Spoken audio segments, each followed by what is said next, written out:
ইরানকে দমন করার জন্য অনেক কৌশল প্রয়োগ করা হয়েছে, এরপরেও কিন্তু বাস্তবে ইরান টিকে আছে।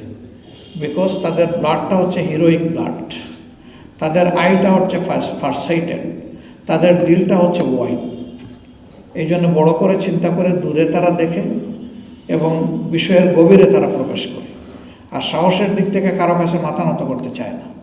এই পাশাপাশি দুইটা দেশের প্রায় কাছাকাছি চরিত্র। তো বাংলাদেশ বিশ্ব থেকে বিচ্ছিন্ন কোনো গ্রামও নয়, কোনো ঘরও নয়, বিশ্ব সভ্যতার অংশীদার একটি দেশ, স্বাধীন দেশ।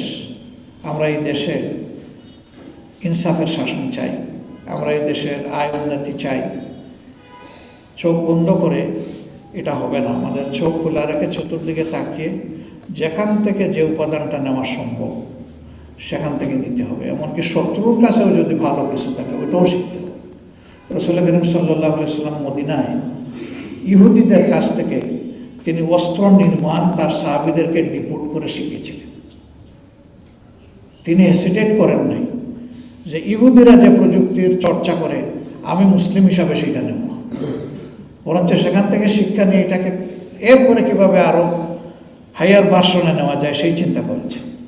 তা আমরা যে কোনো মানুষের কাছ থেকে নিতে পারি বিশ্বের, কিন্তু নেওয়ার সেই মানসিকতাও থাকতে হবে এবং আমাদের সেই উদারতাবোধটাও থাকতে হবে। তো রজব তাইয়্যিব এরদোগান তার কর্মের মাধ্যমেই তিনি বেঁচে আছেন, বেঁচে থাকবেন। আমরা কেউ অমর নয়, তিনিও দুনিয়া ছেড়ে চলে যাবেন। তিনি ওই কুতেও শেষ হয়ে যেতে পারতেন, কিন্তু তার নিজের প্রতি আস্থা, আল্লাহর উপর ভরসা নিয়ে সপরিবারে এসে কামানের মুখে বুক পেতে বলেছিলেন, এখন আমার বুকে গুলি করো, আমি সেই এরদোগান যাকে তোমরা খুঁজছিলে।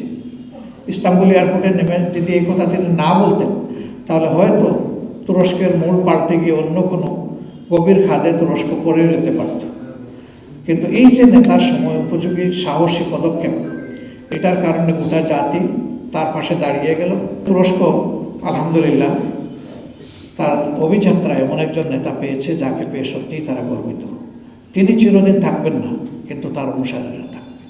তিনি চিরদিন থাকবেন না। এরদোগান নামের এই বইটা, এই বই আমি বলছি না, গোটা এরদোগানই একটা বই, একটা ইতিহাস। এই ইতিহাসের পাঠক থাকবেন, এই বইয়ের পাঠক থাকবেন, এবং যারা মন ভরে পাঠ নিতে পারবেন তারা আলহামদুলিল্লাহ উপকৃত হবেন।